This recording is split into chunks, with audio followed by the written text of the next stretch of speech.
Welcome to special focus. This is Sumitra. వేళ్ల ఏళ్ల చరిత్ర, ఎన్నో ప్రచారాలు, మరెన్నో ఊహాగానాలు, వీటన్నిటి మధ్య ఒక అడుగైతే ముందుకు పడింది. ఇంకో అడుగు వేయాలంటేనే భయం వెంటాడుతోంది. 2 గదులు ఓపెన్ అయ్యాయి. 3వ గది తాళం పగలగొట్టారు. అందులో రహస్య గది ఉందన్న ప్రచారంతో మరోసారి హాట్ టాపిక్ అయింది పూరి రత్న భండార్. ఇంతకీ పూరి రత్న భండార్లో రహస్య గది ఉందా? అదే నిజమైతే ఆ సీక్రెట్ రూమ్లో ఏముంది? రహస్య గదిని తెరిచేందుకు మళ్లీ భయం మొదలైందా? ఆ గదిలో విషసర్పాలున్నాయా? లేక ఆ గది చుట్టే నాగబంధముందా?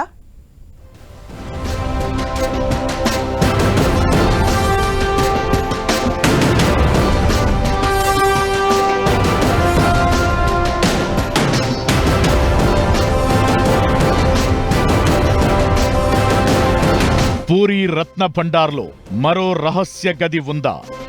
ఆ గదిలో పాములున్నాయా లేక నాగబంధం ఉందా?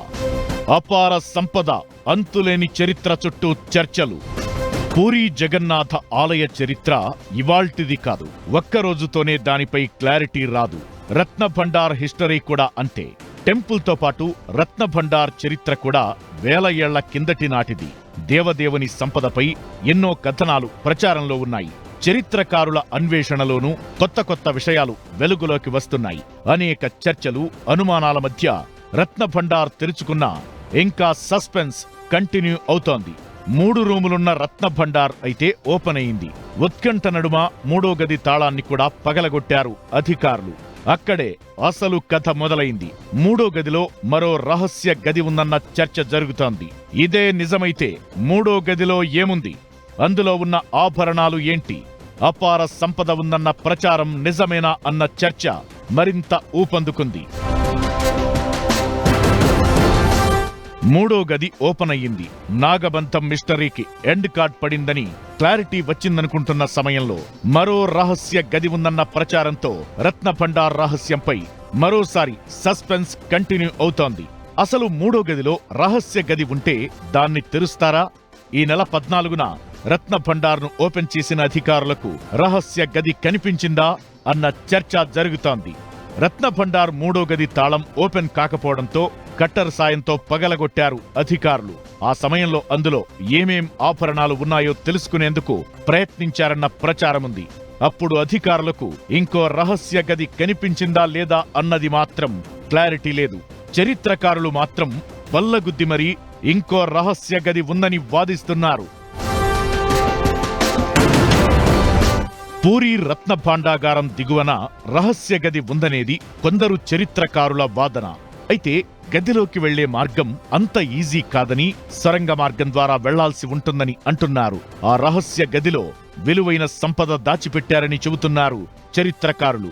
అందులో 34 కిరీటాలు, రత్నాలతో తయారు చేసిన స్వర్ణ సింహాసనాలు ఉన్నట్లు వివరిస్తున్నారు. 1902లో బ్రిటిష్ పాలనలో ఈ సొరంగ మార్గం ద్వారా రహస్య గదిని గుర్తించేందుకు ప్రయత్నం చేసి విఫలమైనట్లు గుర్తు చేస్తున్నారు చరిత్రకారులు. రత్న భండార్ తెరిచి సంపద లెక్కిస్తామంటున్న అధికారులు సొరంగ మార్గంతో పాటు దాని రహస్య గదిని కూడా కనుక్కోవాలని సూచిస్తున్నారు. పూరి రాజు కపిలేంద్రదేవ్ తూర్పు దక్షిణ రాజ్యాలను జయించిన సమయంలో ఎనలేని సంపద తెచ్చి జగన్నాథుడికి సమర్పించినట్లు చరిత్రలో ఉంది. తరువాత పురుషోత్తం దేవ్ హయాంలోనూ స్వామివారికి సంపద సమకూరింది. అప్పట్లో శ్రీక్షేత్ర భండార్ దిగువన సొరంగ మార్గం తవ్వి ఆభరణాలు భద్రపరచడానికి రహస్య గది నిర్మించినట్లు చెబుతున్నారు. ఇందులో కిరీటాలు, రత్నాలు పొదిగిన స్వర్ణ సింహాసనాలతో పాటు మహాలక్ష్మి అమ్మవారి వడ్డాణాలు, కొలువు దేవతల పసిడి విగ్రహాలున్నట్లు చెప్పుకొస్తున్నారు. రహస్య గదిలో ఉన్న సంపద వెలకట్టలేనిదని అంచనా వేస్తున్నారు. పట్టాభిషేకంలో భాగంగా గర్భగుడి నుంచి పతితపావన గోపురం వరకు దేవతా విగ్రహాలు కొలువుదేరినట్లు ఆధారాలు ఉన్నాయంటున్నారు చరిత్రకారులు. ముస్లిం దండయాత్రల సమయంలో స్వామివారి సంపదను దోచుకోకుండా నాటి రాజులు రహస్య గదులు నిర్మించి వాటిలో సంపద దాచినట్లు చరిత్రకారులు చెబుతున్న మాట. రహస్య గదిలో సంపద ఉందన్న ఆధారాలతో 1902లో బ్రిటిష్ పాలనలో సొరంగ మార్గం ద్వారా ఓ వ్యక్తిని లోపలికి పంపించారు. ఆ తరువాత అతను బయటికి రాలేదు. ఆ వ్యక్తి ఆచూకీ తెలియలేదు. దీంతో ఆ ప్రయత్నం విరమించుకున్నారు.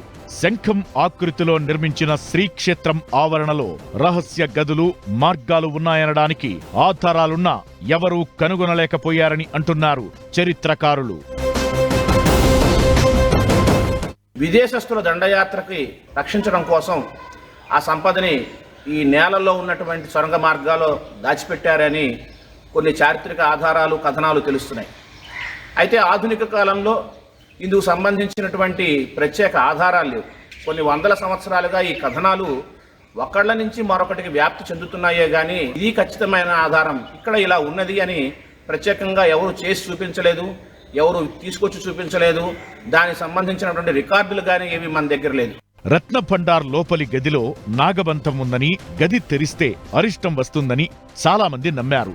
ఆ గదిని తెరిచిన విశ్వనాథ్ కమిటీ నాగబంధం లేదు, పాములు లేవని తేల్చి చెప్పింది. ఆ మిస్టరీ వీడిందిలే అనుకునే లోపే రహస్య గది అంటూ మరో వార్త ఆసక్తి రేపుతోంది. ఈ చర్చ నడుస్తుండగానే రత్నభండార్ను మరోసారి తెరిచేందుకు ముహూర్తం ఖరారైంది. కాని ఆ రహస్య గదిని తెరవాలంటేనే మళ్లీ భయం బెరకు కనిపిస్తోంది. ఇప్పటిదాకా ప్రచారంలో ఉన్న నాగబంధం, విషసర్పాలు నిజమేనేమో అన్న చర్చ జరుగుతోంది.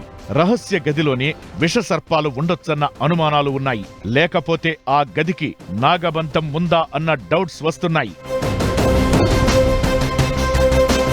రథయాత్ర ముగియడంతో రత్నభండార్ రహస్యాన్ని బయటపెట్టేందుకు మరో అడుగు ముందుకు పడుతుంది. ప్రభుత్వం ఏర్పాటు చేసిన కమిటీ నిర్ణయించిన తరువాత రెండోసారి రత్నభండార్ను తెరుస్తున్నారు.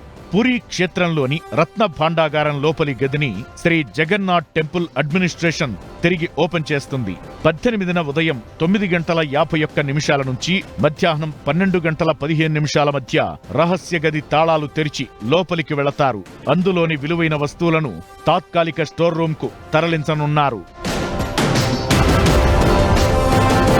అదే సమయంలో ఆర్కియాలజీ అధికారులు రత్నభండార్ 3వ గది పటిష్టతపై అవసరమైన రిపేర్లు అంచనా వేస్తారు. రత్నభండార్లోకి ప్రవేశించే ప్రాసెస్ మొత్తాన్ని వీడియో తీస్తారు.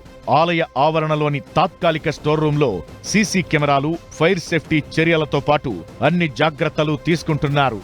రత్నభండార్లోని ఆభరణాలు, ఇతర విలువైన నగలను సేఫ్గా తరలించేందుకు ప్రత్యేక ప్రణాళిక రెడీ చేశారు. ఆధ్యాత్మిక చరిత్ర, సనాతన ధర్మానికి నిలువుటద్దం పూరీ శ్రీక్షేత్రం. ఆ లోకరక్షకుడు జగన్నాథుడి హిస్టరీపై చెబుతున్న ఎన్నో కథలకు మిస్టరీ కూడా ఉంది. అపార సంపద చుట్టూ అంతులేని రహస్యం కంటిన్యూ అవుతోంది. సొరంగ మార్గం కింద రహస్య గది ఉందన్న ప్రచారంతో రత్నభండార్ చరిత్ర మరోసారి ఆసక్తి రేపుతోంది. ఈ లెక్కన రత్నభండార్ రహస్యం ఇప్పట్లో కొలిక్కి వచ్చేనా? అసలు ఆభరణాల లెక్కింపు ప్రాసెస్ ఎలా ఉండబోతుంది? ఇప్పుడు 3వ గదికి వెళ్లడమే తక్షణ కర్తవ్యమా? ఆభరణాల లెక్కింపుకు మరో కమిటీ ఎప్పుడు వేయబోతున్నారు?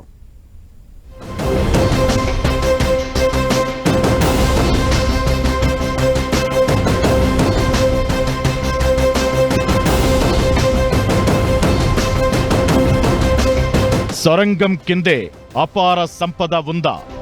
రహస్య గది గుట్టు బయటికి వచ్చేదెప్పుడు? అపార సంపద చుట్టూ ఆసక్తి రేపే చరిత్ర. 46 ఏళ్ల తరువాత రత్నభండార్ తెరుచుకుంది. ఆ తరువాత నుంచే అసలు స్టోరీ మొదలైంది. రత్నభండార్ 1-2 గదిలో స్వామివారి ఆభరణాలను గుర్తించారు అధికారులు. 14వ తేదీ మధ్యాహ్నం 1:28 2 గదులను తెరిచి బంగారం, ముత్యాలు, వజ్ర వైఢూర్యాలతో ఉన్న 180 బంగారు ఆభరణాలు, 146 వెండి ఆభరణాలను గుర్తించారు. బంగారు ఆభరణాలతో పాటు బంగారం ప్లేట్లు కూడా బయటపడ్డాయి. 5 చెక్క పెట్టెలు, 4 చెక్క అల్మారాలు, 1 స్టీల్ అల్మారా, బంగారం, వెండి కిరీటం, విలువైన రత్నాలు బయటపడ్డాయి. వాటిని టెంపరరీ స్టోర్ రూంలో భద్రపరిచారు. ఆ సంపదను తరలించడానికి శుభ సమయం కోసం ఎదురు చూస్తున్నారు.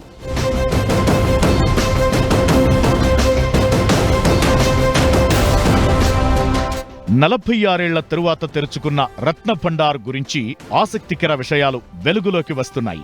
అసలు కథ 3వ గది దగ్గరే ముడిపడి ఉంది. ఇప్పటికే ఉత్కంఠ మధ్య 3వ గదిని తెరిచారు అధికారులు. తాళం రాకపోతే పగలగొట్టి ఆ గదిలోకి వెళ్లారు. ఆ తరువాత రాత్రి అవుతుండడంతో ఇంకో తాళం వేసి సీజ్ చేశారు. దీన్ని మళ్లీ తెరుస్తున్నారు. ఆ తంతు జరిగిన తెల్లారి నుంచి రత్నభండార్ లోపల గదిలో మరో రహస్య గది ఉందనే ప్రచారం జోరుగా నడుస్తోంది. ఆ రహస్య గదిలో అంతులేని నిధి ఉందని, ఆ నిధిని కాపాడుతున్నది పాములేనని మళ్లీ ప్రచారం ఊపందుకుంది.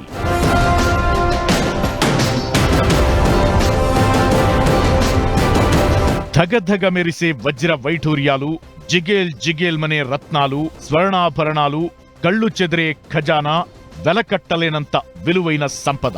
ఇది పురాణాల ప్రకారం పూరీ జగన్నాథుడి రత్న భాండాగారం రహస్యం.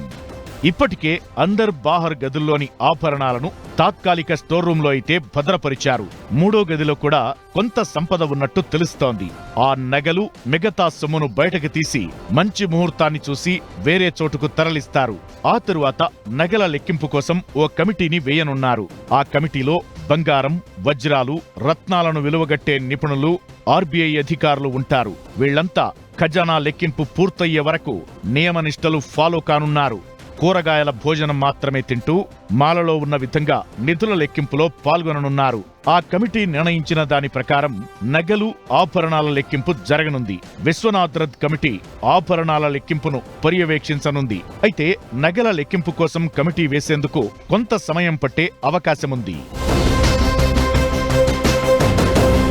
మనోభావాలు, చరిత్ర, ఎన్నో ఊహాగానాలు, ప్రచారాలతో లింకులున్న రత్న భండార్ విషయంలో కాస్త జాగ్రత్తగా వ్యవహరిస్తోంది టెంపుల్ మేనేజ్మెంట్ టీం. తొందరపాటు నిర్ణయాలతో కాకుండా ఆలయ రికార్డులు, చరిత్ర చెబుతున్న దాని ప్రకారం ఒక్కో అడుగు ముందుకేస్తోంది. ఈ ప్రాసెస్ లో స్టాండర్డ్ ఆపరేషన్ ప్రొసీజర్ ను ఫాలో అవుతోంది. సెన్సిటివ్ అంశం కావడంతో బయటికి వివరాలు వెల్లడించేందుకు ఎక్కడా ఆసక్తి చూపడం లేదు. ఖజానా తెరిచే సమయం, అందులో పాల్గొనే అధికారుల వివరాలు, తీసుకుంటున్న జాగ్రత్తలనే ప్రకటిస్తున్నారు. అంతేకాని అందులో ఉన్న సంపదపై ఓ కొలిక్కి రాలేకపోతోంది విశ్వనాథ్ కమిటీ. ఏదో విధంగా రహస్య గది నుంచి అపార సంపద బయటికి తీస్తే మరిన్ని సవాళ్లు ఎదురయ్యే అవకాశముంది. దేవతా విగ్రహాలు, వజ్రాలు, రత్నాలు ఉన్నాయనేది చరిత్రకారుల మాట. ఇవన్నీ వేల ఏళ్ల కిందటి ఆభరణాలు. వాటిని ఇప్పుడున్న వాల్యూ ప్రకారం అంచనా వేయడం కష్టమైందే. అప్పటి ఆభరణాల తయారీ విధానం కూడా వేరు. అప్పుడున్న వజ్రాలు, రత్నాలు కూడా ఇప్పుడు లేవు. వాటిని లెక్కగట్టడం పెద్ద సవాలే. అందుకే ఈ రత్న భండార్ అపార సంపద విలువ కొలిక్కి రావడం అంత ఈజీ కాదన్న అభిప్రాయాలు వ్యక్తమవుతున్నాయి.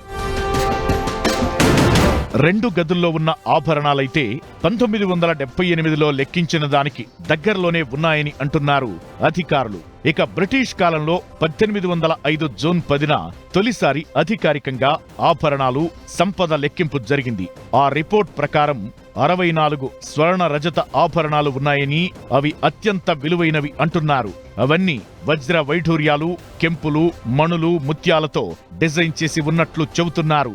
128 బంగారు నాణేలు, 24 బంగారు మొహర్లు, 1297 వెండి నాణేలు, 106 రాగి నాణేలు, 1333 రకాల వస్త్రాలు ఉన్నాయి. అప్పుడు వాటి విలువ కట్టేందుకు 70 రోజుల సమయం పట్టింది. ఇప్పుడు మూడో గది సంపదే కాదు, అన్ని అనుకూలిస్తే రహస్య గదిలోని సంపద లెక్కబెట్టాల్సి వస్తుంది. ఆ లెక్కన ఈసారి అపార సంపద విలువ కట్టేందుకు ఎన్ని రోజులు పడుతుందనేది ఆసక్తికరంగా మారింది.